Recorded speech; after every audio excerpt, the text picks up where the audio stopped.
heard it. Oh, technology. Still not. They said I have to wait a few minutes. Hello, hello.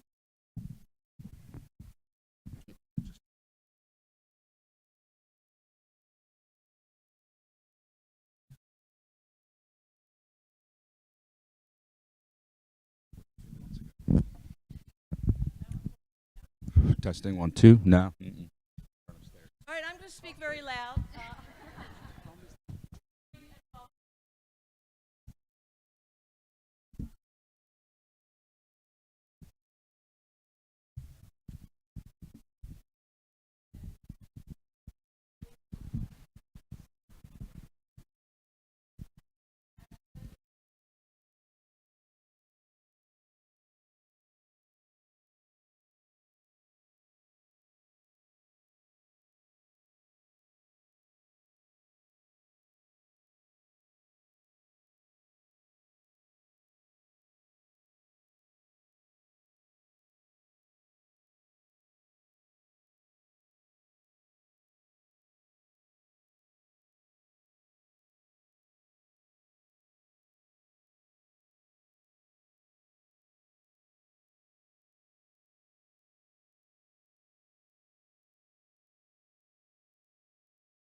Good morning. Welcome to the new Springfield High School. As you can see, it's a great opportunity to look around, see all the arts and all the celebration of the arts and the paintings and all the sculptures and everything that was done. We want to thank everybody who are here. SAFE does sponsor the Arts and Achievers Hall of Fame. It's also the Athletic Hall of Fame. And the Springfield Area Education Foundation, which we call SAFE, aims to enhance the academic, artistic, and athletic experiences for the students of Springfield and Morton communities. In partnership with the district, we try to raise and manage donor funds to provide the school district with energy that it initiates strategic programs throughout the year. Over the past several years, SAFE has contributed to tangible improvements to our schools. Some of our great achievements over the years have been awarding over $150,000 of scholarships to graduating seniors going on to college, funding grants to teachers to enhance the education in their classrooms. After school funding in each building, we donate money so teachers can stay and help and learn for the kids who need some extra help. We have financed the Kids Cafe mobile coffee unit for the special education students, and they go around selling coffee and pastries in the morning. We did the funding for the new stadium, for the lights at the stadium, and ongoing support for the athletic, the Arts and Achievers Hall of Fame, honoring alumni, teachers in support of the district, and successfully with the history of our great school. Springfield is always our educational foundation. We're always looking for money. We're always looking for donations. We had our big golf outing this past Monday with over 100 people playing at Rolling Green. We made a lot of money, and that's what really drives us and keeps us going. Our other fundraisers in the fall, we do have our casino night, which is the first weekend in October, and we also have the Philadelphia Boys Choir concert in November. Everybody is invited to all of our fundraisers. We love seeing you here. We thank you very much. We'd like to congratulate all the honorees today. And if you'd like to donate anything you want to contribute, we would love to have it. Lisa Smith is our executive director, and she will be here. And if you have any questions about the organizations, you can either contact myself or Lisa or Stan or anybody on our board. But again, thank you and congratulations to all of our celebrants today. Thank you.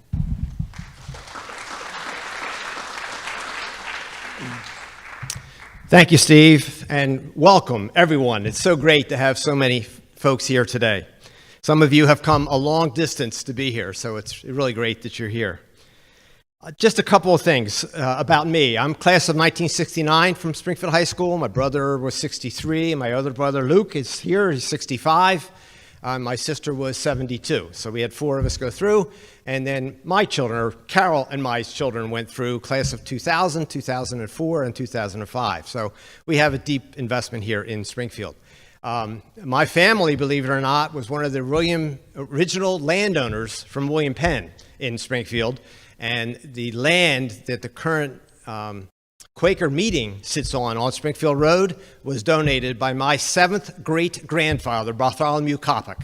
So that's all you need to know about me. Just a little bit about SAFE. Steve has done a good job introducing it. SAFE is a group of volunteers that try to help raise money and supplement the taxpayer funds that obviously fund most of the costs of the school district. But there's a number of us that feel that we can do a little bit better, and we do that through the golf outing and the other activities that Steve talked about. SAFE was formed in 2005, initially to put lights on the varsity football field. The school board at the time didn't feel the taxpayers should have to bear the burden of that cost, so a group of us raised funds and had the lights put in 2005.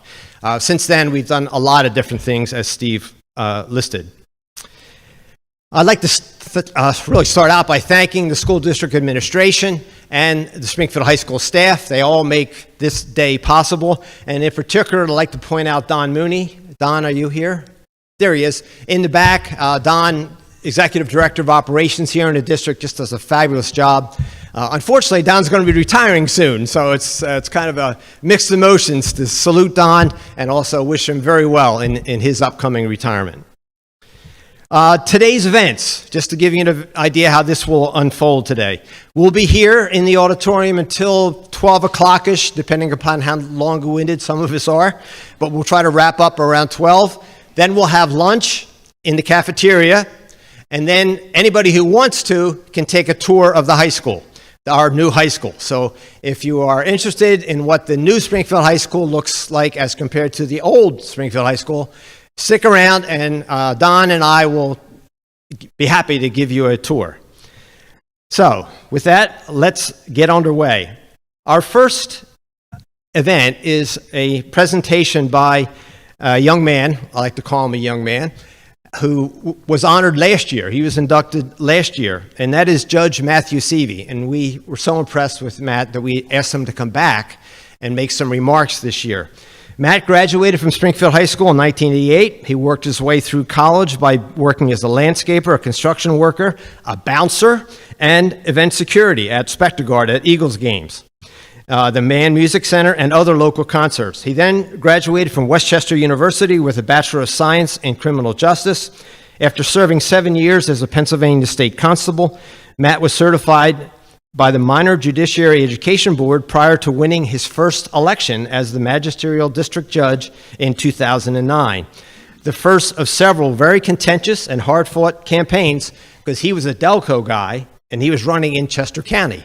So Matt was kind of an outsider running to become a judge in Chester County. Matt soon gained the respect of his local supporters, and he campaigned and won again in 2015 and again in 2021. 14 years later, after he was first on the bench, the original supporters have remained faithful, and Matt now has quite a following out in Chester County. During his first ever truancy hearing in 2009, Matt had a very troublesome but likable kid come before him. After sentencing, Matt informed the young man to expect regular visits to his school. The judge was going to come and see Matt in his classroom. First, though, Matt had to check with his aide to make sure that's legal. And it was. So Matt now has become quite the personality in schools in Chester County. He is a staple in the local schools, frequently leaving the bench to visit a minimum of 20 students in their classrooms every year, as well as conducting group discussions. Because of Judge Seavey's attention to youth and establishing the truancy court, his jurisdiction has witnessed a dramatic decrease in the number of high school dropouts, and Matt is most proud and humbled to serve to create a positive change for young people, productive futures, and successful members of society. Like the initial young man from 14 years ago, many youths who come before Judge Seavey's bench are surprised by his compassion, his attention, and his continual care for their well-being. The 6'5", and I don't even want to guess the weight, imposing figure dressed in all black with a deep booming voice will likely turn out to be a turning point for many young people. I present to you Matt Seavey.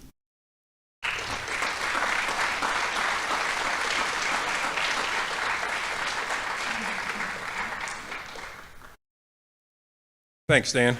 I'm not going to be long-winded. Good morning, ladies and gentlemen, esteemed guests, faculty, and my fellow inductees.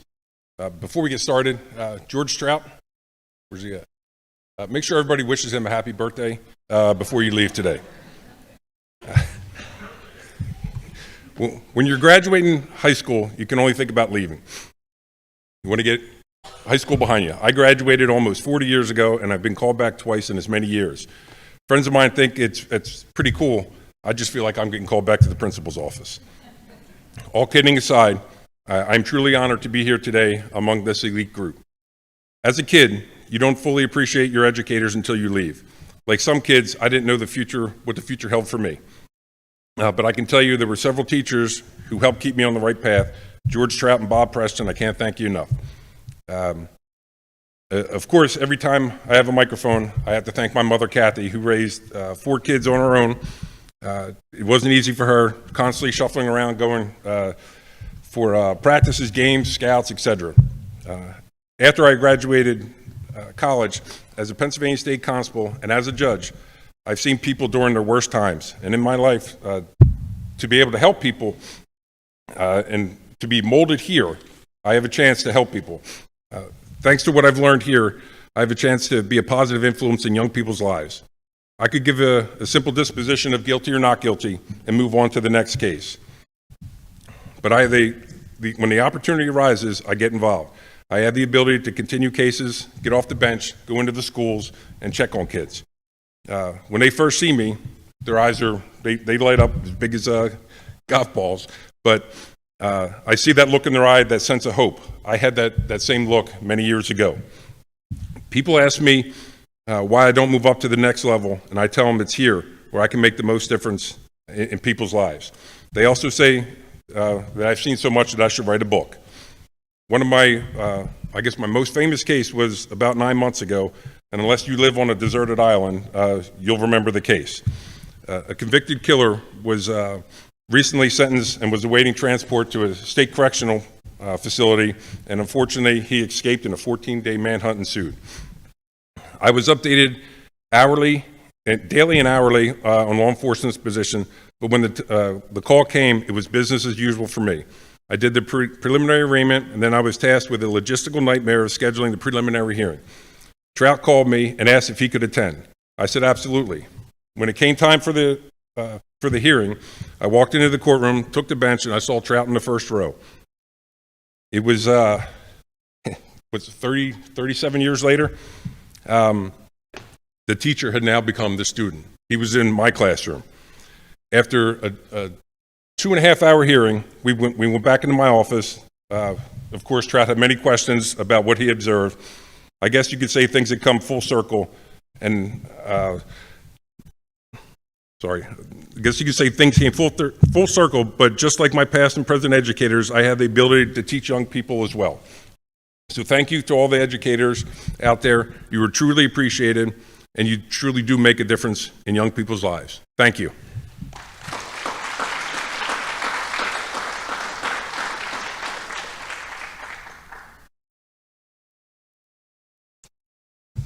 Thank you, Judge. We'll now move on to where we actually will be inducting folks into the Achievers and the Arts Hall of Fame. We started this program about 20 years ago. Many high schools in Pennsylvania have an athletic Hall of Fame. But we are the only high school that I know of that has an Arts Hall of Fame and an Achievers Hall of Fame.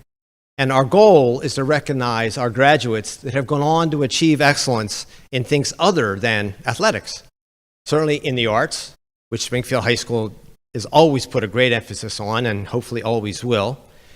And then those who achieve in other fields, such as medicine or government service or law or any number of other fields that our graduates choose to pursue. We think we have a wonderful legacy here at Springfield High School. We're very proud of it. And days like today give us the opportunity to recognize it and honor those that have gone on to achieve excellence.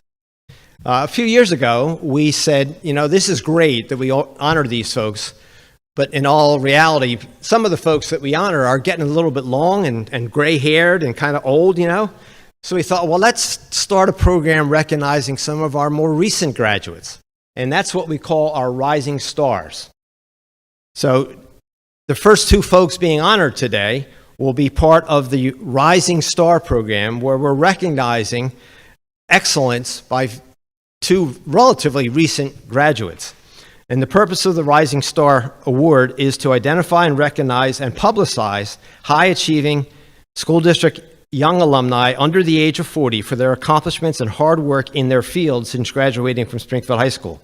The goal is to strongly affiliate the award recipients with the Springfield Area Education Foundation, Springfield High School alumni, and the school district. We believe that by doing this, we can create greater activity and identify prominent young Springfield High School alumni and help them make connections with high school students, faculty, and administrators. And finally, this award aims at providing the additional measure of recognizing high school alumni at an earlier age to demonstrate, particularly to our students, that Springfield alumni can succeed in an exceptional fashion at a very early age, and it doesn't take a lifetime to make one's mark on society. This program is sponsored by the Sun East Federal Credit Union, and with us from Sun East is Terry. Did you want to come up now, or? Okay. Terry is our kind of liaison with Sun East, so she will come up and guide the rest of this. Morning. Thank you for having me. Sun East Federal Credit Union is a proud sponsor of this award and recognizes the true hard work, determination, and grit from our honorees this year. The Rising Stars for 2024, Emily Feary and Nicole Melso, have been identified as prominent young Springfield High School alumni for their outstanding work in their fields. Sun East Federal Credit Union is proud to partner with Springfield School District and the Springfield Area Educational Foundation and recognize such outstanding young alumni. We're happy to be part of this award and thankful for the opportunity. Congratulations to Nicole and Emily.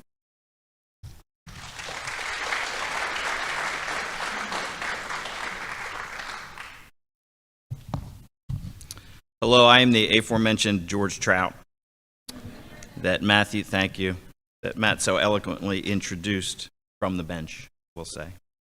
I was the industrial materials teacher at the high school for 36 years until I retired 2 years ago. Having taught over 5,000 students, I worked with numerous people who shall never be forgotten. And Emily Feary was certainly one of those we'll call memorable characters. We were lucky to have worked together for 3 of her high school years. Before I read her actual bio, I'd like you to see just one of her many beautiful pieces that she made in my class. Oh, okay.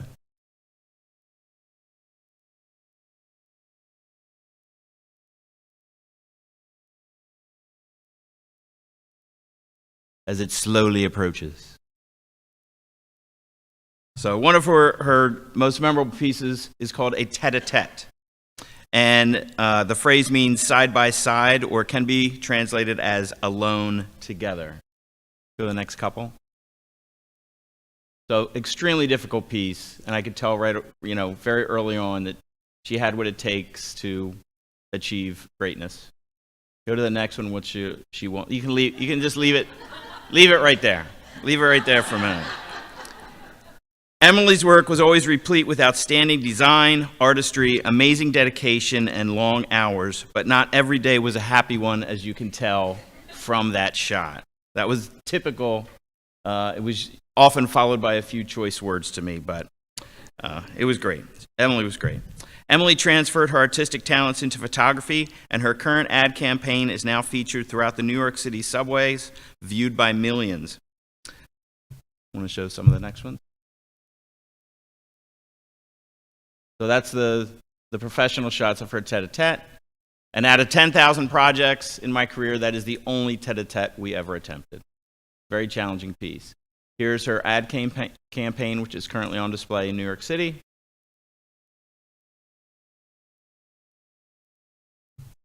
So that's a sample of her work, both from the past and now in the present.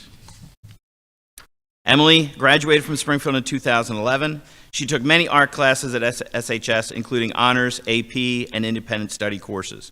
Her AP photography portfolio earned the highest score of 5 that year, and it was the only one to do so. Emily attended the University of the Arts and graduated in 2015, earning her Bachelor of Fine Arts in Photography. Following graduation, Emily started her photography career at Paul Morelli Design in Philadelphia. During this time, she honed her jewelry photography and editing skills, creating images that would be used in many print and web publications. With this newfound knowledge and self-taught expertise, she expanded her career in fine jewelry photography, exploring antique and estate jewelry, and freelancing for luxury brands. Emily currently works for Lagos, where she continues to enjoy her work as a jewelry photographer.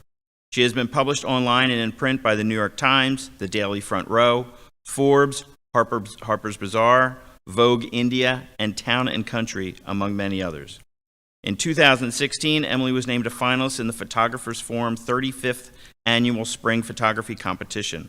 In 21, she was named an honorable mention in the nature category of the 17th Julia Margaret Cameron Awards, and one of her photographs was exhibited in Barcelona the following year. In recent years, Emily has helped to plan and facilitate the annual Alumni Art Show at Springfield. She enjoys bringing together work from alumni across the years to show current students the influence art and education have, both personally and professionally. Congratulations to an indeed rising star, Emily Fiery.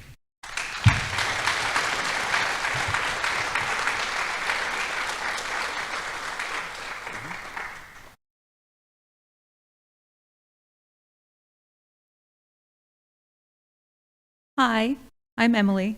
Put this here so it doesn't fall down. I would like to begin by thanking George Trout, Terry Lannon, the SAFE Board, and the members that nominated me for this award. This is extremely special to me, and I am honored to accept it. What a touching thing to be recognized by the people in place that helped guide me on the path to be an artist and photographer. I tend to revisit the memory about a 4th grade class field trip to the Brandywine River Museum. We were given a tour through the museum, and the paintings were explained to us. I earnestly asked why the painting of ducks strung up beside hunting accoutrement was called a still life and not a still dead. One of my finest jokes to date, thank you very much. My fellow students and I looked over the myriad of Wyeth paintings, illustrations of Treasure Island, paintings of a woman named Helga, a very large pig named Den Den, and I remember regarding everything very seriously. This was art. Art was very serious. We made our own drawings of our favorite paintings in the museum. I picked the Very Spooky Door Wolf by Jamie Wyeth, and they were displayed in the hallway. I think about the specific field trip often, walking through the galleries, gazing over each described painting, coming away with a deeper understanding of what art is or what it could be. I carry this with me, and I describe it today because I view it as one of the first of many indelible marks that arts education made on my life. Being an artist is not easy work, and it is seldom done alone. I'm very lucky and grateful to have had arts education that I did during my time at Springfield School District, which truly helped carry me into being a professional photographer. I often think about the many teachers that gave me invaluable lessons: Mrs. Kobolars, Mr. Chinichi, Mrs. McClear, Mrs. Filona, Mr. Mann, and Mr. Trout. All of these people have made indelible marks on the lives of their students through lessons of creativity, perseverance, and the hard work it takes to hone skills that will last a lifetime. I am one of those incredibly fortuitous students. Of course, I would not be where I am if I did not have the love and support of my parents, Teresa and Jim Feary, who gave me my first camera when I was 6 years old. They supported me constantly through whatever creative venture I wanted to pursue, but it was photography that they truly helped to foster. They saw a gift in me that I did not yet see in myself, and they never missed an opportunity to support me at every turn. Thanks, Mom, for your encouragement, advice, critiques, and always reminding me of the possibilities my future holds. I would be remiss not to mention my sister, Hannah Feary, and to publicly thank her for being my ever-present and long-suffering go-to model. Thank you for your unwavering support and commitment to getting the shot. My career is just getting started, and I've been beyond lucky to have the opportunities that I've been given. The road hasn't always been clear or easy, but that has only made the successes more gratifying and rewarding. I love what I do, and I'm lucky to do it. Thank you.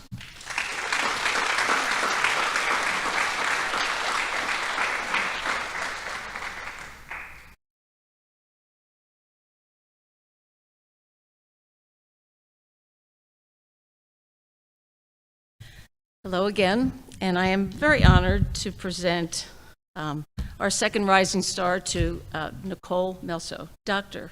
Nicole Melso. I did not have her in choir, but she was in the orchestra, right? But I knew her well from that.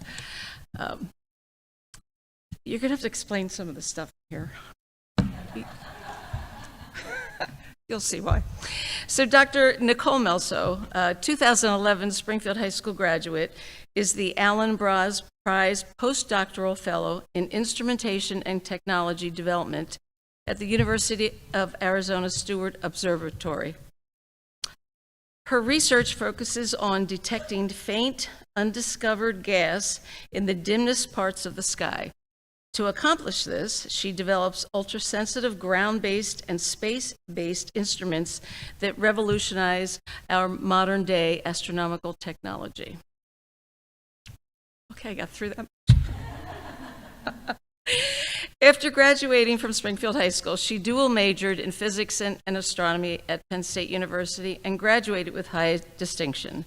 She received her PhD from Columbia University and commissioned the circumgalactic H-alpha spectrograph, and the letters are CHAS, on Kitt Peak as part of her thesis. And I really do hope you explain what that is, because I'm very interesting. She is now the project scientist for CHAS, leading a campaign to collect the most profound images ever obtained around nearby galaxies. And she's a seasoned observer, spending over 150 nights observing on the Hiltner 2.4 meter telescope. She has over 50 nights as the primary telescope operator, training graduate and undergraduate students to run the observatory safely.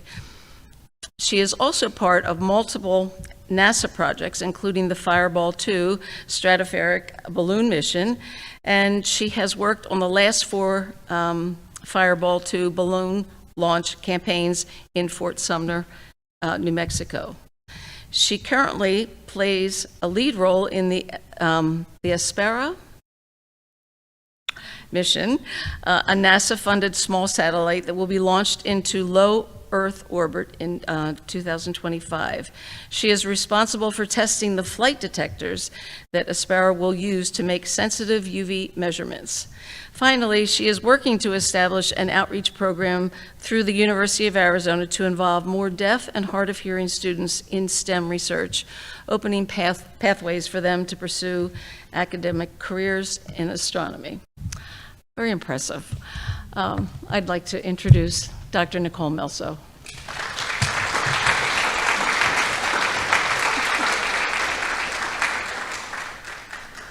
Congratulations. Congratulations.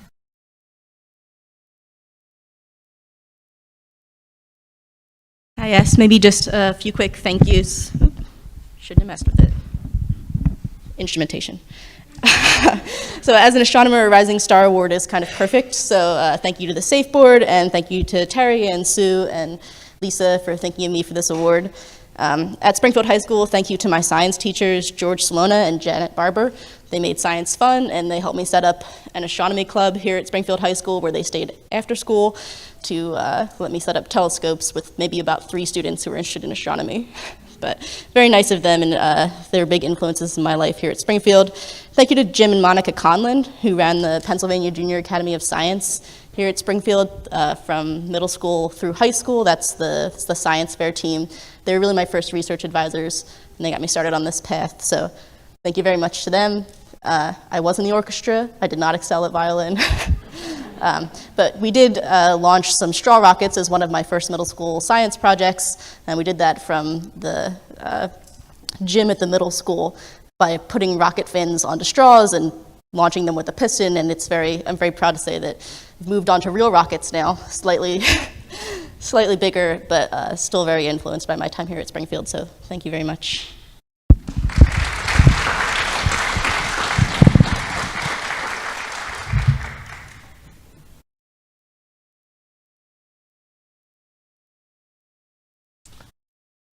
So our 2 rising stars, one kind of artistic bent and the other science bent, and that, I think, shows the diversity and the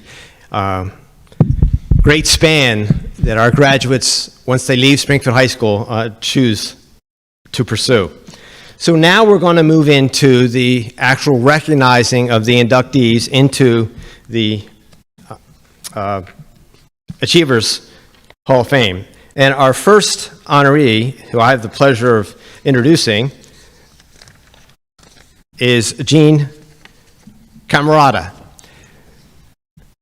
Jean was an artist from a very young age, and she was trained at Rosemont College, earning her Bachelor in Fine Arts and Art certification. She began her career in the Marple Newtown School District.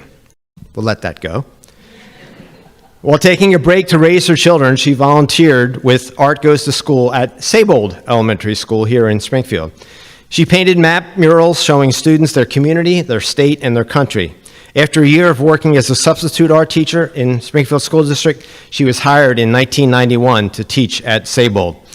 While at Saybold, Jeannie initiated numerous projects, including clubs, artists in residence, partnerships with Penn State, and art exchange with Japanese students, and created the sculpture garden at Saybold. This learning environment combined art and nature, inspired creativity, and promoted environmental awareness and problem solving. Included a water feature, herb and vegetable gardens, a butterfly garden, a Zen garden, and works of art created by her students. With parent and community volunteers, Jean and her students created a sanctuary that was loved by children and adults and was recognized by the Pennsylvania Horticultural Society. A lifelong learner, Jeannie's pursued her passion for art by enrolling in classes in various art disciplines. She shared these specialties with her students, enriching their experience by providing lessons connected to their curriculum. Jeannie then completed her master's degree in educational psychology at Temple University. Jeannie has been awarded grants and scholarships throughout her career, including the Violette DiMazzia Scholarship to study at the Barnes Foundation here in Philadelphia, the Digital Grassroots Grant to fund classroom technology and multidisciplinary projects in the Sculpture Garden, the Fulbright Memorial Fund Scholarship to study in Japan, and the Institute for Educational Excellence and Entrepreneurship Educator 500 Award. After over 2 decades at Saybold, Jean was assigned to Springfield High School, where she had the pleasure of teaching new and some of her former elementary school students advanced art skills. She regularly exhibited her students' artwork both in the school and around the community. Jeannie has taught students at all grade levels and adults at Penn State Brandywine, Rosemont College, and the Delaware County Community College. Since retirement, Jeannie has become a master gardener and volunteers with them. She serves as vice president of the Garden Club of Springfield. She also teaches children art at the Community Arts Center. Jeannie finds joy in creating art, tending to her gardens, traveling nationally and internationally, and spending time with friends, family, and especially her 4 grandchildren. Jeannie Camerata.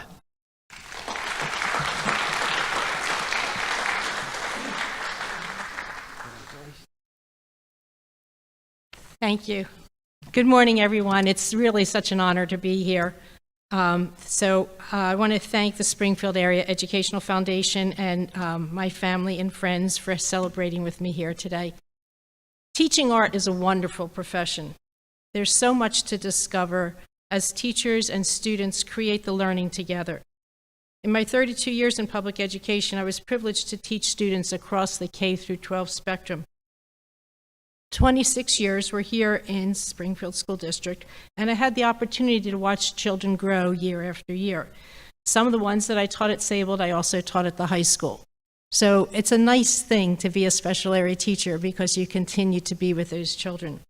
Young children delight in exploration of art media and techniques, the joy of painting, drawing a bird, or building a dinosaur with clay. Older students apply advanced skills and critical thinking in their unique artistic expression, making fascinating connections between literature, science, and current events and other arts. Often their greatest works are produced after a major oops, such as a paint spill or some accident that challenges them to rethink the possibilities.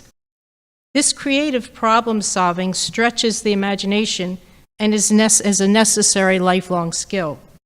I was proud of my students and showcased their artwork continually in the school halls, in major art exhibits, and in the community.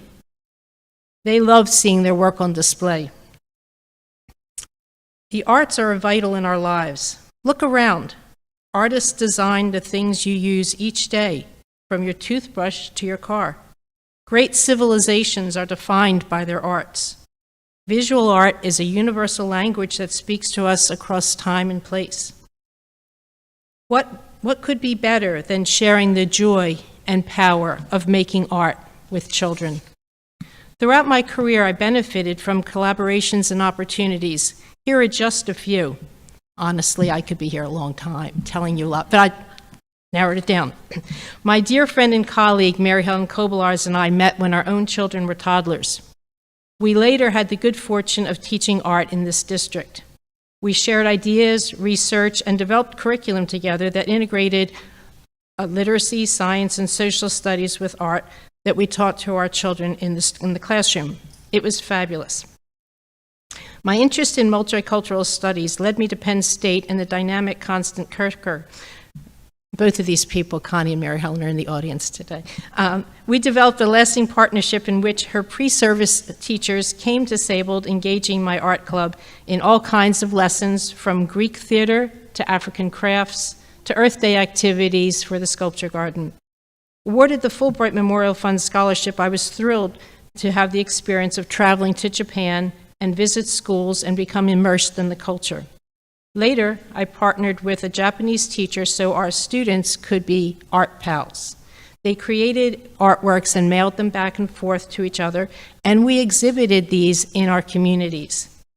I held the Japanese festival at Sable for the entire third grade, which included a tea ceremony, calligraphy, origami lessons, and sushi, and a Zen garden activity, and also they could wear kimonos if they wanted. We had clothing for them. When a new wing was added to Sable, the landscape outside my classroom was greatly altered. I envisioned children's garden with herbs and flowers, a space for art installations created by children working with artists, a place where children felt safe, curious about nature's diversity, their senses stimulated by colors and texture, the sound of birds, the water bubbling in a fountain, an outdoor sanctuary for them to sketch or read or better appreciate and connect our connection with nature. I began my quest to develop this space. Our then principal, Jim Johnson, along with the home and school, approved the idea. The Sculpture Garden Committee consisted of amazing parent volunteers devoted to the dream of creating this living classroom for children. We sought out donations of money, horticultural materials, and labor. In the process, we developed great community partnerships. The Sculpture Garden was often highlighted in the Springfield Press. Springfield School District helped by building us a door from our classroom to the garden, so we would not have to climb out the fire escape window anymore. It was good. Several grants helped fund our projects. linking the World Wide Web to the web of life, and peace is a garden within me. Children smelled herbs, picked tomatoes, and tended to and released the butterflies in their garden. During Red Ribbon Week, they planted red tulips.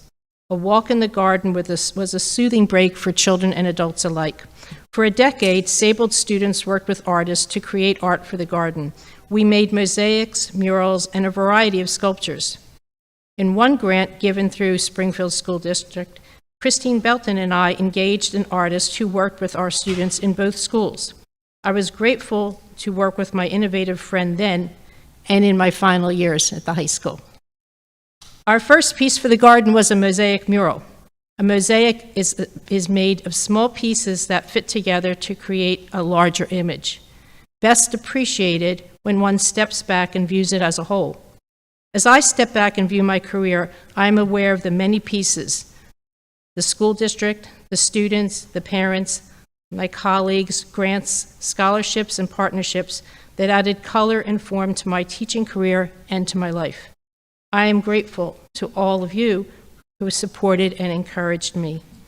I wish you all peaceful time in nature and joy in your own creative expression. Thank you so much.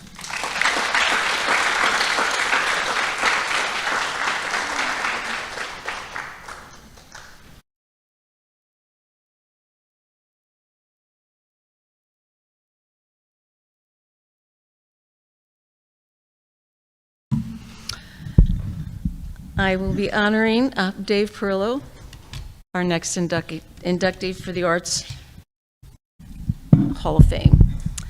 Dave Perillo graduated from Springfield High School in 1992. When he was in the first grade at Scenic Elementary, he revealed in his autobiography, Me Book, that he wanted to be the cartoon character Ziggy and an artist when he grew up. With the help of an Ed Emberley drawing book, hours of cartoons, and a healthy diet of sugary cereals, he doodled his way through school and on to college to study graphic design. Dave started at Delaware County Community College and continued to Cabrini College, where he graduated with a Bachelor of Arts. He credits classes such as typography and color theory for helping him to become a better illustrator. His retro art style developed from his love of the mid-century modern aesthetic. He's inspired by Walt Disney, Charles Schulz, and Jim Henson. Out of college, he took a position as a third-shift ad designer for a medical trade magazine and eventually got promoted to work in their editorial illustration department. And in 2014, he started working for himself as a freelance artist. Dave's first major gallery show in 2009 was at Gallery 1988 in Los Angeles, and this led to many more group and solo shows throughout his years at various galleries across the country. Much of his work is licensed poster designs for movies, television, bands, sports teams, and video games. Some notable clients include Target, Disney, Marvel, Pixar, Nickelodeon, Cartoon Network, Hasbro, Lucasfilm, and Wawa. Pretty good. Other frequent projects include book illustrations, product and game design, and logo design. And one of his favorite projects was designing an officially licensed Planet of the Apes retro-themed Monopoly board game in his style. In 2012, Dave was invited to contribute artwork to a new gallery opening in Disneyland called the Wonderground Gallery. He has continued to be a freelance artist for Disney and a guest artist at their annual Festival of the Arts in Epcot. He feels that designing attraction posters for Disney fulfilled a childhood dream and is one of the greatest highlights in his artistic career. Dave lives in Springfield Township with his wife Tracy and children Sam and Maggie, and he feels very fortunate to have a career that he loves. As a kid, I always drew what I liked, and I still get to do that today. Congratulations, Dave Perillo.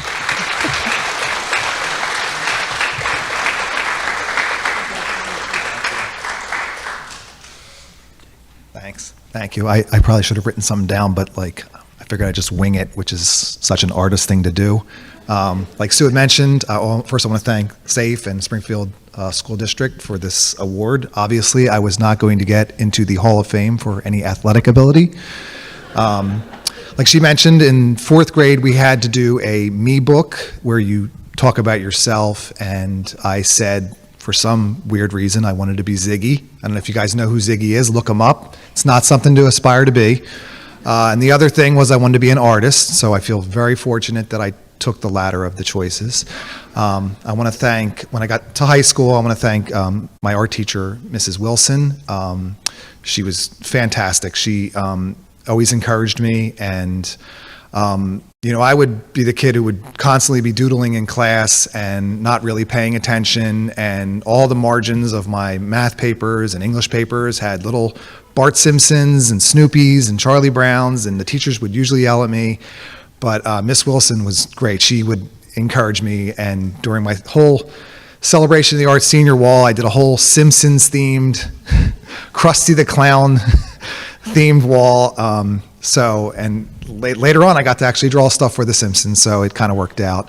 I want to thank also Dr. Benton. I took his video production class, and he allowed me to be goofy and creative and do fun movies with my friends, including fellow inductee Rich. I just want to thank my family, my parents, for always encouraging me. And, you know, it's not the easiest path to say, you know, as a kid, you want to be an artist. It's always the idea of the starving artist. It's not the easiest choice. You might not make it. It's very difficult. You always have to keep with it. And they always encouraged me and believed in me, and I want to thank them for that. And I want to thank my wife and kids, and always supporting me. And just thank you for this award. Thank you.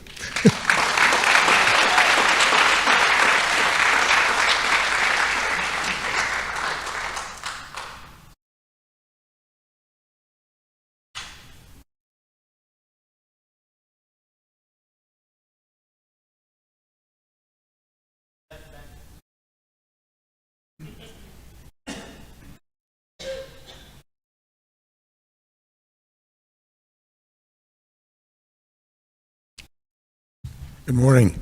I'm Jeff Benson. I taught at Springfield from 1979 to 2006. 26 of those years were as the media production specialist, media production instructor. And I'm here to honor Rich Sangillo. And one of the best things about teaching is when you witness a student having an eureka moment, an aha moment, a moment that transforms their lives. And I saw that happen with Rich when he was introduced to computer graphics on our little tiny Amiga computer. And I think he has some stories to tell you about that. Rich Sangillo, class of 1994, is a highly accomplished creative director and developer with a stellar track record of transforming brands and crafting exceptional user experiences. With over 2 decades of experience, Rich solidified his reputation as an innovative thinker and a leader in his field. After leaving Springfield High School, he studied computer graphics at Syracuse University, earning a bachelor's degree in fine arts. In his professional career, Rich has worked for companies such as IBM, America Online, Halliburton, and NASA. During his time at NASA, he received the Silver Snoopy, an award given by NASA to individuals or teams who have significantly contributed to the success and safety of human spaceflight missions. Now living in Dallas, Texas, Rich has masterfully wielded his experience as both a creative director and a successful business owner. He has orchestrated impactful campaigns for Fortune 100 companies and top-tier Hollywood studios, including Sony, NBC Universal, Fox, Netflix, Hulu, and Warner Brothers. With his knowledge and contribution to the creative community, He has spoken at major industry events such as Adobe Max.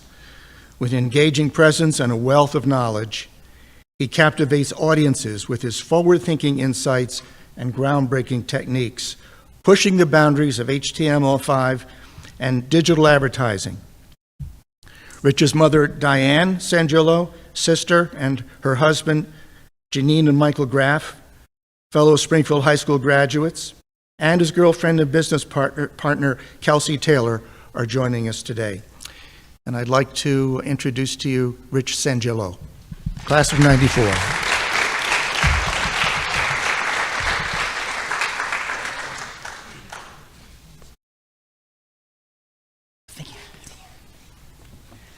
Thank you, everyone. Thank you for this incredible honor. I'd like to share just a quick story about how I ended up here today. There are two people, besides my family, who played a significant role in shaping my journey. That was Dr. Benton and the aforementioned, or Miss Wilson that Dave mentioned before. Back in high school, Dr. Benton taught a class called Computer Graphics and Video. It was in that class that I used the computer called the Amiga 1000, she just mentioned. And it had a program on it which was essentially a very early version of what would become Photoshop. It was the first time that I could ever draw on a computer or make something move and really bring it to life. And that was the aha moment that he spoke of. My creative daughter has no idea how good she has with her iPad. I mean, this thing was like, the screen was about this big. That moment at the time may have seemed small, but it became what I like to call a defining moment in my life.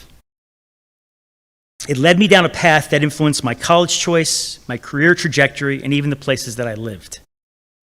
I vividly remember spending countless lunches and free periods in front of that computer learning and creating. Mrs. Wilson also played a crucial role in my journey as my art teacher. She gave me the opportunity to use my new computer skills to design and paint a mural for our senior project. Now, at the time, I remember my classmates kind of teasing me and saying that I cheated by using a computer instead of hand drawing it. But I believed in the power of technology and innovation. And Mrs. Wilson could see the excitement that I had for the project and gave me the biggest wall in the school to paint. And that mural adorned the wall for the former high school for over 25 years. Today, as I stand here, I realize those defining moments, those little decisions that have shaped who I am, have taught me the importance of believing in myself, even when others doubted me, and even when I faced adversity in my career. I always think back to one of my favorite quotes by Steve Jobs. He said, "Your work is going to fill a large part of your life, and the only way to truly be satisfied is to do what you believe is great work. And the only way to do great work is to love what you do." So thank you, Dr. Benton. Thank you, Mrs. Wilson. Thank you to my family for believing in me and truly inspiring me to love what I do. Thank you.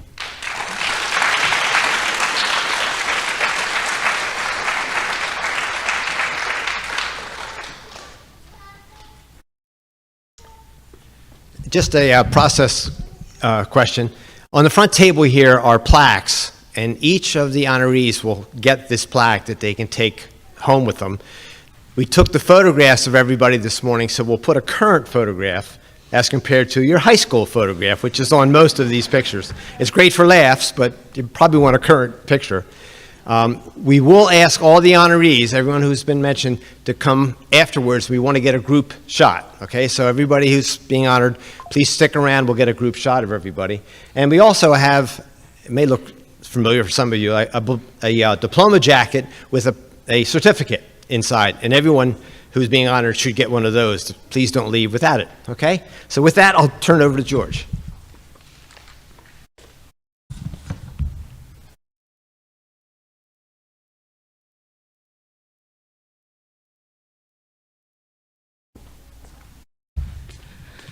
I have the pleasure of also introducing the first new member of the Achievers Hall of Fame today, and that is Mr. T.J. Kalezi.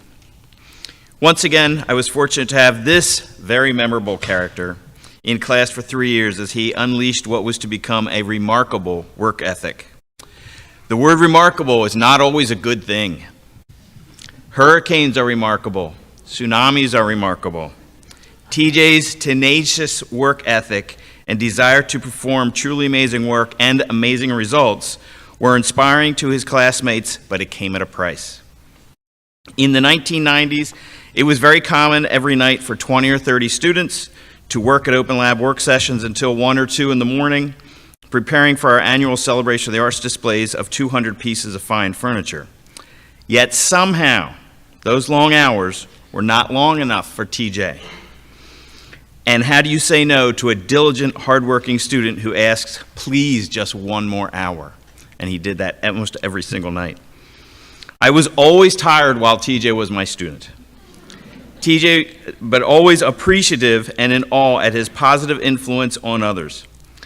He sometimes failed at his efforts and then failed again, but never became discouraged, even when he bought a local delicatessen at 18 years old, and I don't think he had very much idea of what he was doing. But he was an entrepreneur right from the beginning. He learned from every punch he withstood. Upon graduation, TJ had already won Best of Show honors for our first of 8 pool tables students made. He was the trailblazer. He won the Industrial Technology Department Award and became my shining example to other students of that's how you do it. You work and learn and work and learn until, not if, but until you succeed. Here are a few pictures of TJ's efforts as a teenager. Oh, go back. Go back. Yeah, don't show the sleeping one yet. Yeah, that one. So that's, TJ somehow found a single piece of slate, which almost killed us, carrying it into the building. They don't even make single pieces of slate anymore because of that reason. Go ahead. So that's TJ working. He was here all the time, literally all the time. And then a couple finished pieces. Okay, well, since that one popped up. Home Depot was open 24 hours a day back then. TJ in the middle of the night often said, I forgot, I have to buy this, can I go? I was like, back then, we had much more leeway than we have now. TJ fell asleep on a big stack of plywood at 3 a.m. in Home Depot, and he stayed there for a while, so, go ahead. Everyone wanted to help TJ. It's just he attracted people, his magnetism. People wanted to help him. They wanted to learn from his energy. So that was putting the final big pieces onto the pool table. Okay, you can just go through them now. That was the finished piece. Like I said, we made 8 pool tables. Never did I think we'd make something that nice. And TJ was a trailblazer and made it possible for other students, including 17 layers of molding. TJ just worked and worked and worked. And every night, can I stay one more hour? So that was his junior project, and then you'll see his senior project, a 61-drawer walnut secretary, and just amazing pieces. So that was TJ as a teenager. Now growing up. A member of the class of 2000, TJ was a longtime Springfield firefighter and EMT who has turned entrepreneur. Seeing a massive need for social media literacy and technology solutions, in April of 2018, TJ left his executive position in the fitness industry to start Life Brand. TJ and Life Brand are the true stories of entrepreneurship. He and his wife, Kristen, risked it all, maxing out credit cards, emptying life savings, and even pawning her engagement ring to pay for early employees. Fast forward a few years, TJ has become the driving force behind Life Brand. This AI-based software company empowers users to cultivate a dynamic personal brand through their social media literacy and technology solutions. With 40 local employees based out of their Westchester headquarters, his leadership garnered industry recognition, notably as a 2-time Ernst & Young Entrepreneur of the Year finalist, a recipient of the Philadelphia Titan of Industry 100 Award for 2 consecutive years, 2-time Philadelphia Business Journal Best Places to Work, and in 21, Life Brand was named technically Philly's Startup of the Year company. Life Brand's success marked by victories in the Start Engine's pitch competition, in which Shark Tank's Kevin O'Leary, aka Mr. Wonderful, said about Life Brand, "I just loved this idea. I thought it was ingenious." In March of 21, Life Brand raised $27 million through Series A frontline financiers such as Atlantic Falcons owner Arthur Blank, Phillies legend Jimmy Rollins, and other notable industry leaders, which valued the company at that time at $137 million. Presently, Life Brand boasts local clients such as St. Joe's University, Rowan University, and Devon Prep. On the national level, clients include ADP Payroll Company, Clemson University, U.S. Olympic teams, a host of pro sports teams, publicly traded banks, and dozens of other high-profile enterprise clients. As Life Brand continues its growth in 24, it is expecting to finish Series B financing, which will likely see Life Brand's valuation continue to rise as it chases the elusive title of tech unicorn. TJ also looks to continue giving back to local communities and actively supports the Headstrong Foundation and the Delco Group. TJ often hesitates to name drop. Like, I wanted more names on there, but he remains humble. But I have no problem name dropping.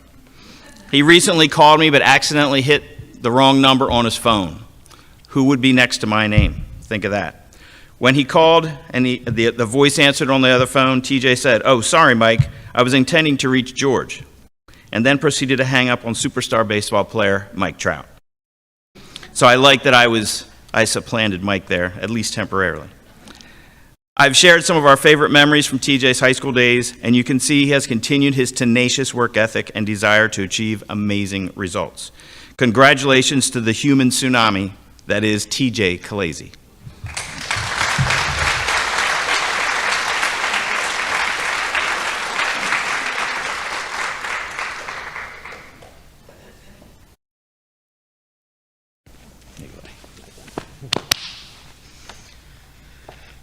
I like that title, Human Tsunami.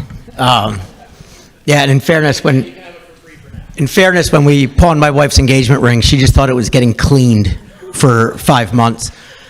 She knows now, though. You didn't ruin the secret. But no, thank you. I definitely want to thank my mom for being here, my godparents, my Aunt Marie and Uncle Joe, my wife, Kristen, who does have her engagement ring back, at least for the time being. See if we have to pawn it again. And our 2 daughters, Nicolette and Gia.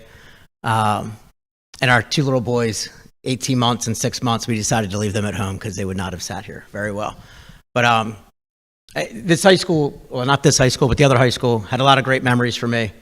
And, I routinely speak when I'm, doing different interviews and when people ask where I got inspiration or work ethic for starting my company. And it all started here, having teachers like Mr. Trout that would allow me to build a pool table. And, when I would come to him wanting to do this crazy, challenging project, he would say, "Great, now you got to go figure out how to do it." And he'd always be there to support me, but would never do the work for me, and would always encourage me to figure it out on my own. And Mr. Ash, same thing. I'd have projects that I'd want to do, and I'd always have to build the biggest or the best or something no one's done before. And again, same thing. He never stopped me from doing that. Always encouraged me to try to build the biggest thing I possibly could. And, I think about Mr. Preston in the graphics classes, and, same thing. Though in that, I never wanted to go and start using the computers. I wanted to do things the old-fashioned way, with the tape and cutting everything. And now here I am developing an AI company that we have 5 patents pending. So I'm glad he forced me to get on a computer. But I even think of Miss Meinhardt, my English teacher that I was fortunate enough to have my freshman year, and then again my junior year. And, if I had to write a 4-page paper, it was a 4-page run-on sentence with horrible grammar. English was not my forte, but I'll never forget, though my grades with her weren't the best, she'd always improve the grade because of the creativity. She always would tell me, never let your lack of punctuation or pure grammar stifle your creativity in what you're writing. So I think about that stuff a lot. And now here we are with a company that, my education ended here at Springfield. I made it about 6 weeks at Penn State, Delaware County campus before I, decided to buy a deli, which was my first entrepreneurial step, which was a horrible failure. And as I was looking at everybody else that's on this list today, and some people that I've known for a while, like Marshall, and I'm like, wow, I don't deserve to be up here with these people. I've probably failed more than anybody in any Hall of Fame here at Springfield, whether it's sports or Achievers. But then I started thinking about it. Probably most successful people failed more than most other people because they always keep trying and they try to push the limits and try to do more. And now here we are with a Springfield High School education, and our company's built nationally accredited education solutions and curriculum that is being taught in schools across the country right now, both middle schools, high schools, and some of the biggest colleges. My daughter, Nicolette, was fortunate enough to go on a business trip with me down to Atlanta, to an Atlanta Falcons game, and she got to meet Dr. Miller, the president of Clemson University.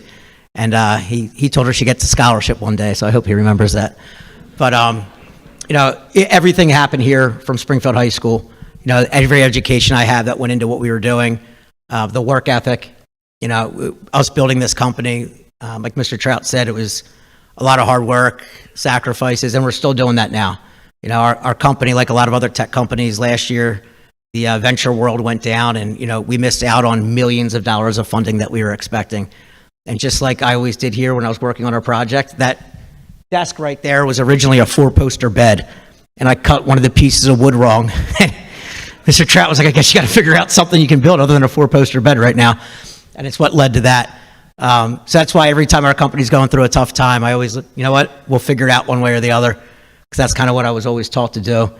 Our director of education that built our curriculum program at our company, former Springfield teacher at ETR and at Scenic, Kevin Quinlan, and it's getting national accreditation and national recognition from what he's built. So thank you guys.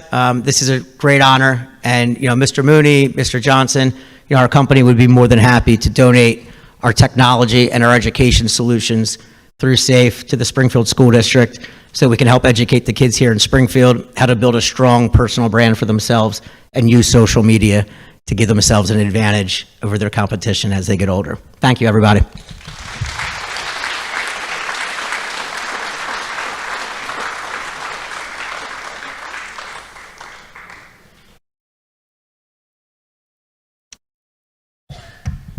Thank you, TJ, and thank you, George.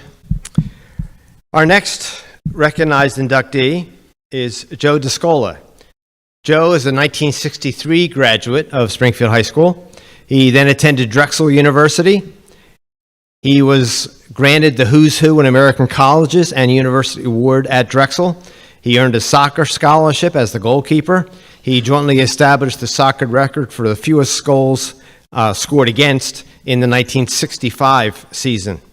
Joe's career began as an industrial engineer at Owens Corning Fiberglass and International Playtex. Joe was promoted to production superintendent at Johnson & Johnson's Personal Products Division.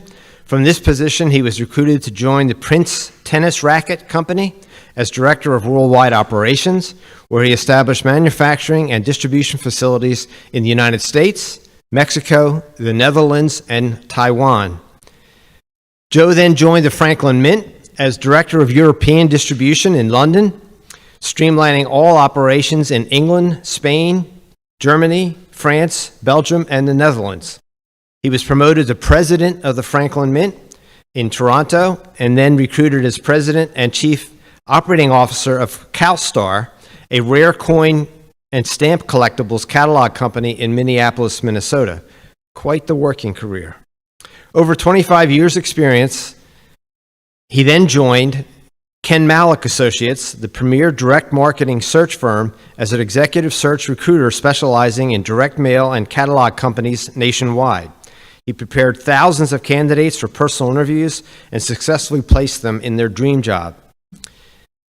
He was president of the South Tampa Chamber of Commerce and a board member on the Chamber of Commerce. His primary purpose in joining the Chamber was to provide an avenue for his involvement in community service. He was a mentor and tutored reading and math at multiple elementary schools in Tampa. He has also volunteered his time on his own Workley live hour-long radio show on NPR/WUSF radio reading service, reading to sight-impaired listeners. The South Tampa Chamber awarded him the Ultimate Chamber Award in 2009, the Citizen of the Year Award in 2006, and the Volunteer of the Year Award in 2003. Joe's now retired. He wanted to continued to give back to his community, and joined the University of South Florida Standardized Patient Program. The SP portrays a realistic case for each medical student for training and testing medical students' abilities and knowledge. And along the way, Joe has also ridden horseback in the English countryside, soloed his first airplane flight, continued his love for model trains, and he served in the U.S. Army Reserve for 6 years as a staff sergeant. Joe Descola.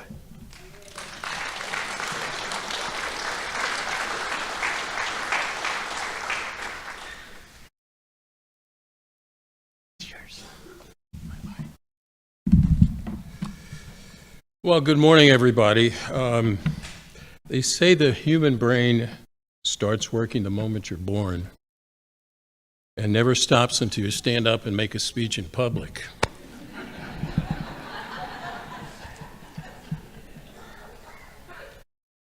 So I'm honored to be here this morning to accept this award. I'm truly flattered by this recognition, and I'm grateful to the Springfield Area Educational Foundation. As mentioned, I graduated Springfield High School in 1963. Many teachers influenced me, but one does stand out. He was Mr. Miller. He was my mechanical drawing teacher. And because of his guidance, influence, I went on to engineering. I went to Drexel University, graduated with a BS in Commerce and Engineering, and my career began as an industrial engineer at Owens Corning Fiberglass, International Platex, progressed to production superintendent at Johnson & Johnson and director of worldwide operations at Prince Tennis Rackets. I joined the Franklin Mint as director of European distribution in London and streamlined all the operations in Europe. And then I became president of Franklin Mint in Toronto, Canada, and then president and CEO of CalStar in Minneapolis. What did I learn from this? Well, when you live and work in a foreign country, you're a guest. Respect their culture. Be aware that you represent your home country. Having over 25 years' experience, I began a new career as executive search consultant, specializing in direct mail and catalog companies nationwide. I moved to Tampa, joined the South Tampa Chamber of Commerce, served as president, board member, and tutored a lot of second and third graders in reading and math in a variety of elementary schools in Tampa. Because of this, they honored me with a Citizen of the Year and Volunteer of the Year awards. I then volunteered to have my own weekly live radio show called the Radio Reading Service. I read the USA Today for about an hour in a studio for the sight-impaired listeners. Now, one day, I was visiting Marion, my mother-in-law. She was in an assisted living home, and I noticed on one of the little counters she had the specialized radio. And I said, Marion, do you listen to Radio Reading Service? She said, oh, yeah, I really enjoy it. And then she paused and said, oh, I recognize your voice. Oh. So what did I learn? Give a little, get tenfold back. Then, being retired, I wanted to continue to give back to the community, and I joined the University of South Florida Standardized Patient Program, which assists, medical students. And if you remember, Kramer on Seinfeld, he had the same job. Along the way, many knockdowns, being downsized, collecting unemployment, changing careers. Then you get up and you experience horseback riding in the English countryside, soloing my first flight, continuing my passion for model trains, and serving the U.S. Army for 6 years. But at this time, I would like to thank who truly, helped me get here. I'm lucky to have two great supportive and caring parents, two sisters, two sisters, Joyce and Arlene, who also, just bear with me, graduated Springfield High School also. My daughter Amy, my cousin Tony, and of course, my lovely wife Christine.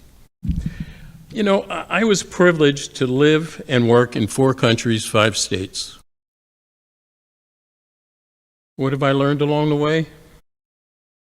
To do nothing is to be nothing. Whatever you do, do it with passion. Thank you.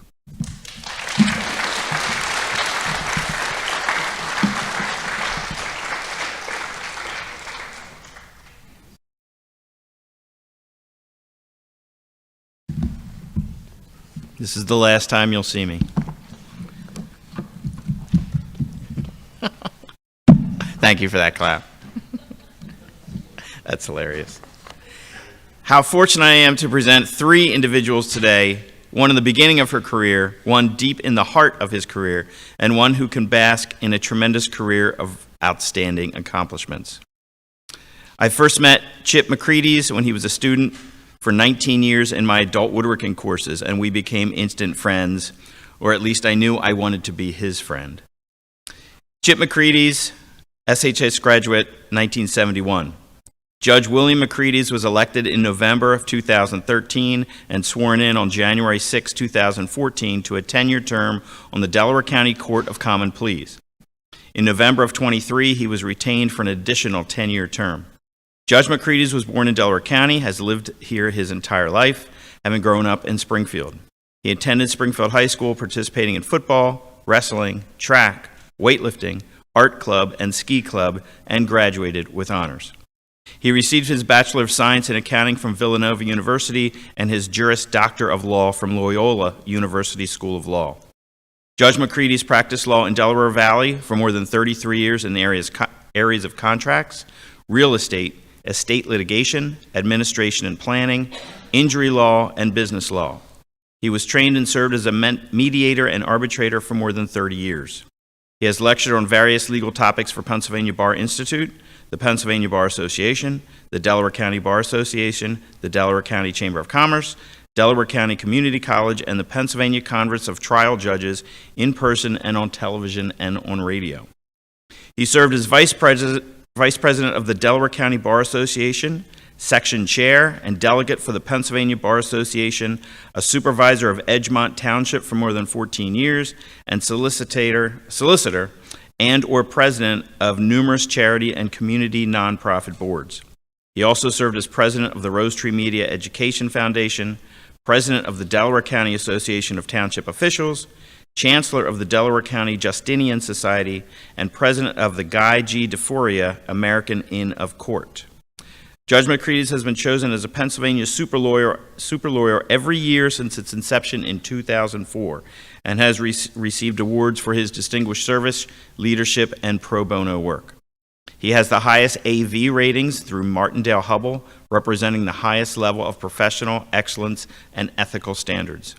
He received the President's Award in 2002 and the Man of the Year Award in 2008 from the Delaware County Bar Association and its Lawyers Club. In 2017, he received the Guy G. DeForia Award from the Guy G. DeForia Inn of Court. Judge McCready's has admitted to practice before the U.S. Supreme Court, the Pennsylvania Supreme Court, the U.S. District Court for the Eastern District of Pennsylvania, and the U.S. District Court of the District of Colorado. He serves as Vice Chair of the Pennsylvania Bar Association's Civility Committee, Zone 9 Delegate to the Pennsylvania Bar Association, and an ongoing Pennsylvania Conference of Trial Judges Education Committee member. Wow. Chip, I don't know how you had time for anything else. And when we first met, I just thought Chip was someone I had to watch closely because he didn't know how to safely use a router. What a phenomenal, I was so impressed when I figured out exactly who this guy was. What a phenomenal career of giving and serving and making communities a better place in which to live. Judge Chip McCready's.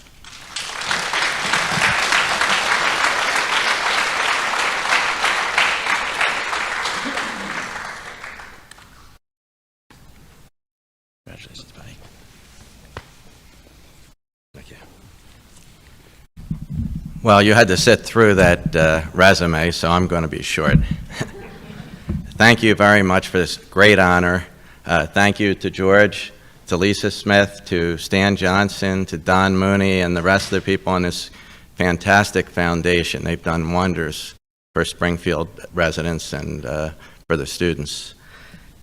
With that, I'm done. I'm standing between you guys and lunch, but I do have to call out George Trout, who has turned 60 today. Today is his birthday.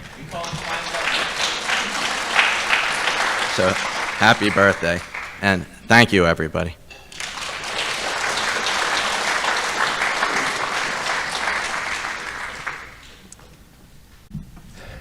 It's me again. It is my honor and pleasure to introduce Marshall Meraki. About 5 years ago, I guess, or so, I got a call from Lisa, his wife, saying that, I heard about this thing called the Achievers Hall of Fame. How do you get into that, and what's involved? And I explained the process. And I said, Lisa, you're going to have to do some work. You're going to have to put together a biography and explain what Marshall has done in his working career. She did it. So now it's my pleasure to introduce to you Marshall Meraki. Marshall's career path has been a little different than some of the ones you've heard earlier. After graduating from Springfield High School in 2001, Marshall attended Kutztown University. He pitched for the Golden Bears. He attended 2 college baseball World Series. There, Marshall also achieved student-athlete academic scholarships. Marshall then entered the U.S. Secret Service from college and was assigned to the White House Presidential Protection Division. Shortly after, he made it through the grueling Emergency Response Tactical Operators course. Probably none of us in this room could do it, maybe Marshall, but nobody else could do it. He earned himself a place on the Special Operations Division. It was not long before he made his mark, breaking physical fitness records for the Secret Service kettlebell test and the powerlifting record for bench press, squat, and deadlift.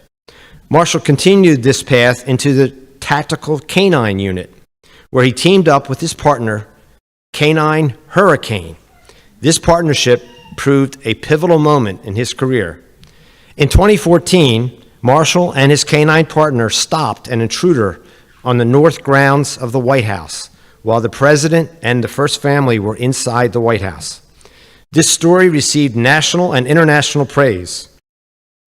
In the following days, Marshall received the Award for Merit from the Director of the Secret Service.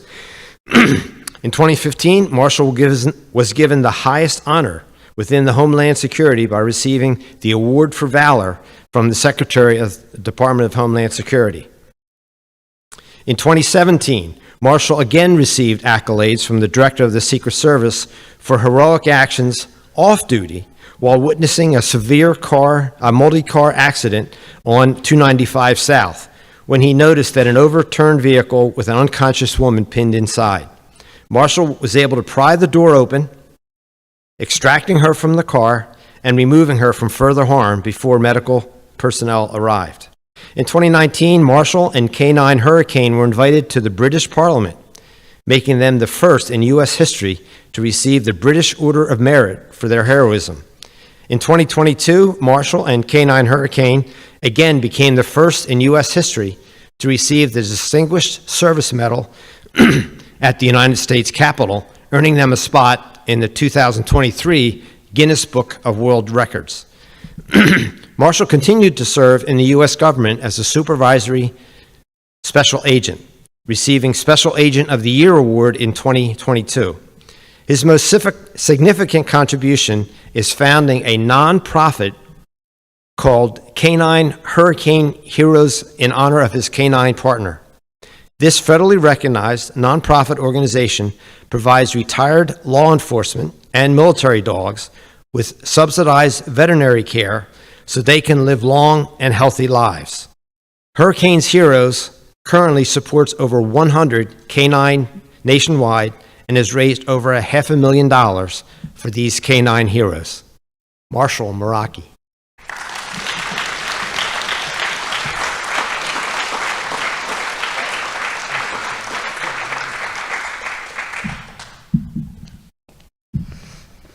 You know, it's always fun following up after doctors, lawyers, judges, entrepreneurs. TJ, I know you have a VIP box at Citizens Bank Park, so I'll be hitting you up after this for tickets. And Eagles too, I think. But so I saw someone here today this morning that I wasn't expecting to see. It reminded me of a friend that I went to school here with, went to grade school with, went to high school with, graduated the same year as me, 2001. We both went to Kutztown together, same year, roomed right across the hall together at Kutztown, graduated the same year at Kutztown University. The following year, we both went to Homeland Security. We both went through training at the same time. We both graduated at the same time. And just a short year after that, my friend made the ultimate sacrifice for his country. So if he was here today, he'd be standing right with me. So this speech is a little deep. Sorry, I had a long flight here and I haven't been back in over 20 years, so bear with me. For me, there's irony in getting honored for an Achievers Hall of Fame because none of my accomplishments were done on my own. I've always had people looking out for me. I just did what all the people around me who supported me told me what to do. In 1999, my junior year, I hit a rough patch in my life and wandered off the great path that I had been on. That same year, I met a girl at this school at a Cougars football game who I started dating. On New Year's Eve, 1999, she told me I was bound by nothing and destined for great things. The only thing that could stop me was myself. That girl changed my life forever. I had a classmate and a best friend, Mike, who took me into his group of friends when I did not have any friends of my own. A friend who always stood by me then and still does to this day. That same year, I was sent to the guidance counselor's office, and that's where I met Jay Pedante. Guidance counselor Pedante never gave up on me, and she turned my life around. She fought for me and defended me and was an unexpected support system at a time when I needed it most. She saw a kid who just needed some help, and she got me back on track. That next year, I met a teacher, Mr. B. He saw the same thing in me and spent an entire semester calling baseball coaches on his own time to come and watch me pitch. He would tell them, "I got a lefty here with a wicked curveball you have to see." Mr. B didn't know the first thing about baseball, but he confidently called coach after coach, and after months of failed attempts, he was able to get just one coach to come watch me pitch. It was the coach of the best college baseball team in Pennsylvania. Mr. B helped me get into that college, and less than 1 year later, after walking off this baseball field here at Springfield, I was playing in the College Baseball World Series. A few years after that, I was standing outside the Oval Office guarding the President of the United States. Still then, I always had support in every aspect of my life. I had an aunt and uncle who I would visit in North Wildwood on a weekend off from working at the White House, who I would talk to for hours, and they would give me advice. Later in life, when my career path changed, I would come to visit them right after getting home from deployments overseas from the darkest parts of the world. My aunt would just sit there on the beach with me all day. Sometimes almost nothing would be said, because she knew that's what I needed at the time. I had another aunt and uncle who owned a construction company that I worked through all through high school and all through college, who always let me come work and make a few extra dollars in between baseball and school and paid me much more than they should have because they wanted to support me in any way that they could. My uncle and I would sit on a roof all day and have conversations that I still reflect on and keep with me and will cherish my entire life. I've had a mother whose love has no bounds, a mother that stayed home to raise me and my little brother, to always be there for us, a mother that taught us to have compassion and to never be afraid, a mother that spent her nights cutting hair to buy me a new baseball glove or a new pair of cleats. I had a father who worked overtime and weekends to make extra money and saved up to move our family right to the borderline inside the Springfield School District so my brother and I could get the best education and the best sports opportunities, which we got here at Springfield High School. I remember how proud my parents were to get us into this school district. My father worked hard to provide for our family so we could have the best opportunities in life, but he never missed one of my games. My father taught me the habits of highly effective people and how to be a good man. My father taught me about faith and to always look to the Lord for guidance. My father taught me many things, but above all, he taught me be the best. I've had a younger brother who was here with me in Springfield High School, who I knew looked up to me and I could never let him down. But what he never knew was it was always I that looked up to him. I never had to face the tribulations that he had to face. I know I would have never been strong enough to handle them or to face them the way that he did. His strength in the face of adversity taught me much more than I ever could have taught him. That's what motivated me to succeed. When I got to the Secret Service, I had a canine partner who was there for me in no way that another human being ever could be. A partner who I learned from every day with the way he approached life. A partner who was the absolute best in the world at his job and inspired me to be the best in the world at mine. A partner who taught me not only to face my fears, but how to attack them head on. Lastly, that girl I met at the Cougars football game, the girl who I walked the halls of this high school with, the most beautiful girl I had ever seen, is now my wife, Lisa Woods, homecoming queen, Springfield High School, 2003. A wife who has supported me my entire life and has always pushed me to chase my dreams, which now have become our dreams. A wife who started a nonprofit charity that has now raised $750,000 by herself to help working dogs all over this country. A wife that taught me the meaning of true love. A wife who has given me the greatest gift and allowed me to achieve our greatest achievement of all, starting a family. A wife that sits here today that traveled across the country to be here. A wife that's over 8 months pregnant with our baby girl and is here for me today. A soulmate that relentlessly supports me. This is a great honor, but the honor is not mine. It's the people who looked after me and the people who supported me, and for that I will always be grateful. Thank you.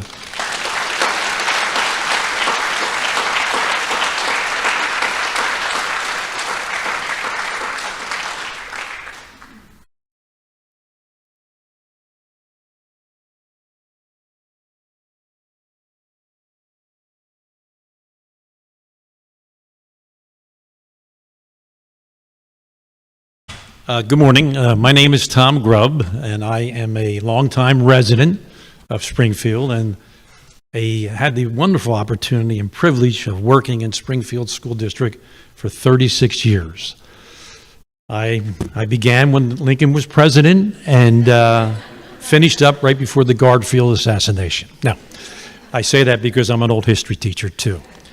It is my honor today to introduce to you our final recognition individual and a person who I had the opportunity during my 36 years at Springfield School District to know and to love. And in my capacity at Springfield, I worked, as I said, as a teacher. I also worked as an administrator. I had the opportunity to work in Scenic Elementary, Sable Elementary, E.T. Richardson Middle School, and Springfield High School. I had the opportunity of observing and working with hundreds, well, first of all, thousands and thousands of students, but hundreds and hundreds of teachers. And I am honored to present to you one of the teachers I think is one of the very best who ever taught in Springfield High School. Dr. Sharon Taylor has always believed that teaching was the best job and never wanted to do anything else. Beginning at Sable School back in 1958, and I'd like to say right now that one of her students from Sable Elementary School in 1958 is here to honor her. Came all the way down from Maine to be here today to see her. Luke, take a stand there, please.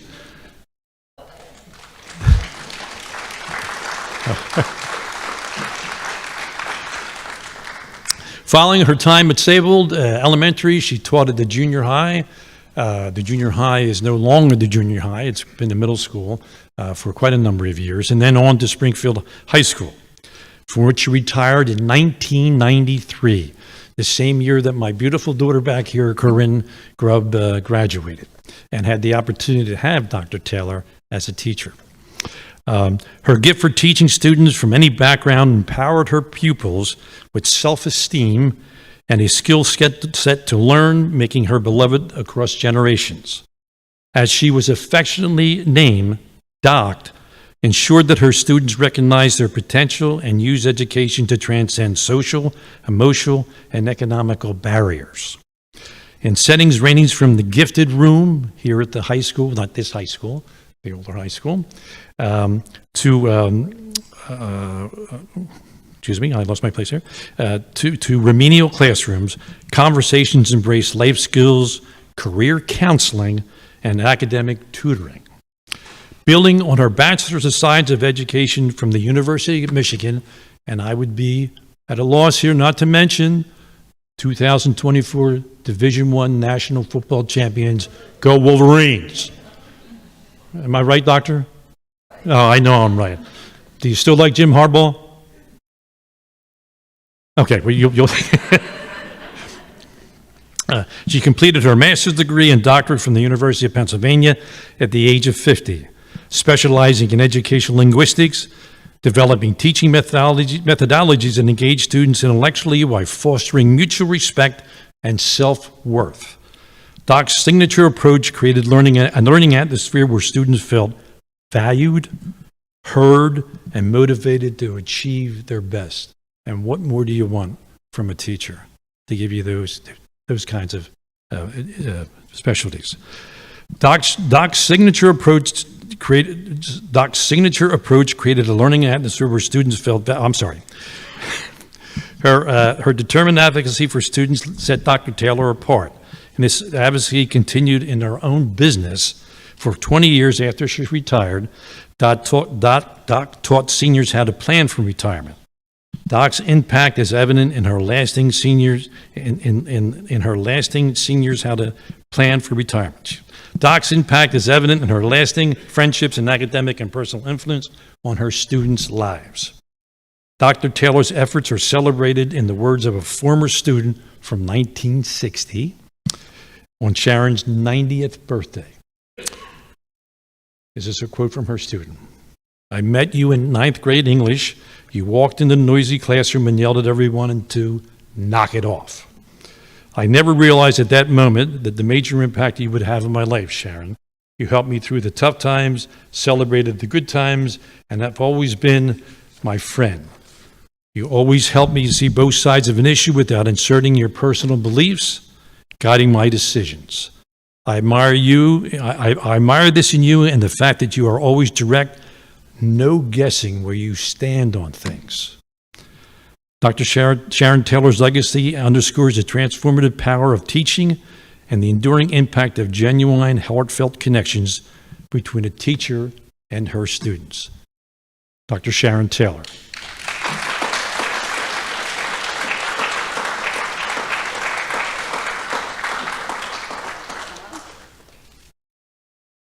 Last, aren't you glad? Whoops. Thank you for the recognition. Thank you especially to my family members and my friends and my former students who are here, which is an accolade as far as I'm concerned. I'm being recognized not as a person, as myself, but as a teacher. I came to Springfield, I thought it was 1957. Oh, okay. But when I came here, Springfield was a very traditional and conservative place, and I wasn't either of those things. So it took time for me to, I'm not going to say fit in, I never did that, but to be able to work well with all the other people here at Springfield, faculty, even administration, and I was able to grow and really flourish as a teacher. And a teacher is what I am. I was meant to be a teacher. Teaching is not a job, it's not work, it is a calling. And I had from when I was a child, but especially through my maturing years, I had a call. And that was to work with young people, to teach them to learn that they had worth and that they had strength, and to make a good, productive life from their worth and their strength. I started out as an English teacher, and there I was, traditional. I taught the way I had been taught. Memorize the rules of English grammar, take a test. Study a vocabulary list or a spelling test list, take a test. Read a book, write a book report. That was the way it went. And after I'd done that for a couple of years, I thought about it and I thought, wait a minute, I don't see a whole lot of signs here of these students realizing their worth and realizing their strengths. What am I doing wrong? And I thought about that a lot, and as the next year or so went by, I understood what I was doing wrong. I was teaching classes. I was not teaching individual kids in those classes. I wasn't teaching people whose needs and wants and strengths and beliefs were all different, each from the other.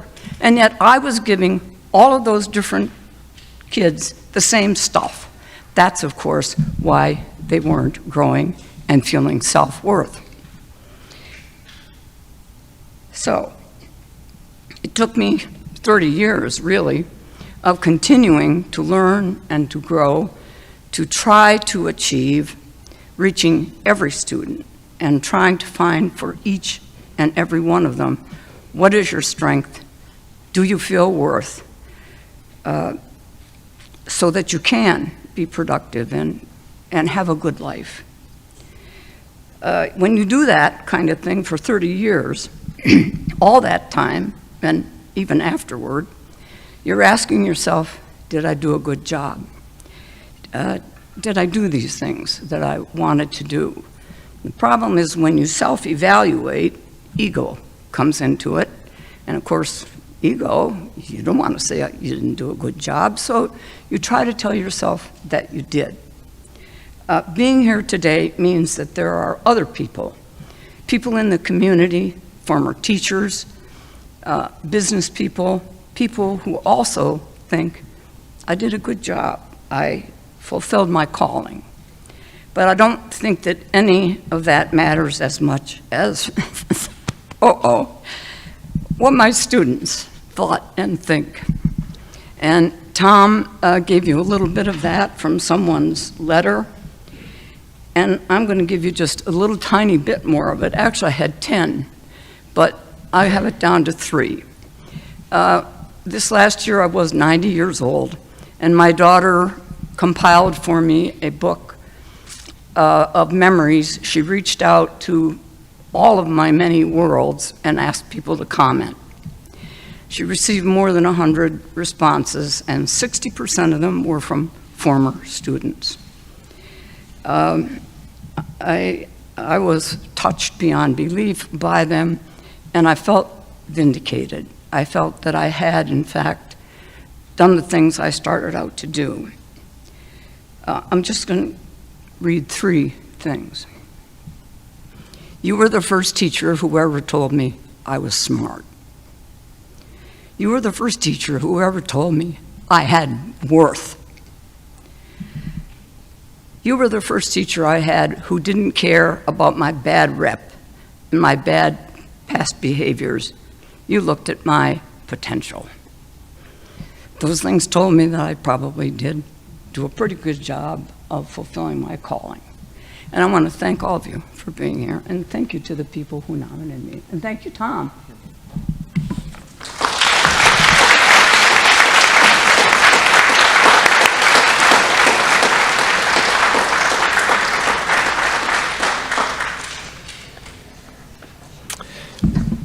Thank you, Sharon. The student that was mentioned at the start was my brother, Luke, and he's sitting over there in the light jacket. Luke lives up in, splits his time between Massachusetts and Maine, and every time I talk to him on the phone, he says, have you heard anything about Sharon Goebel? Do you know how Sharon's doing? So when I told him that she was being honored today, he said, well, I'm going to come down and see. And it's the first time we've seen Luke in quite a while, so it's really great. Great to have Sharon honored. You can understand from her comments that she was truly an extraordinary teacher. She reached out and touched so many people. She was just a real gift to the faculty. So just a couple details now. You have survived the morning. We are complete with all of our recognitions. Lunch is being served in the cafeteria, so a few folks can lead the way and you can walk down. It's a lunch. After lunch, approximately 45 minutes from now, we'll take a tour for anybody who would like to see what the new Springfield High School looks like. We thank all of you for being here, certainly our inductees, but also family members and everybody else who's here. We hope this has been a memorable and good event for you. SAFE, as a foundation, is very pleased to be able to recognize the graduates that we've recognized today. We estimate there's about 20,000 graduates of Springfield High School. Some have passed on, some are still with us. But it's about 20,000. Can't recognize everybody, but the handful of folks that we've recognized today from the multiple fields involved, the arts, government service, business, entrepreneurs, it just points, in my mind, to the outstanding legacy that we have here at Springfield High School. And we're so glad that you're here and you can share at least a part of it. So with that, our meeting is adjourned. Thank you very much.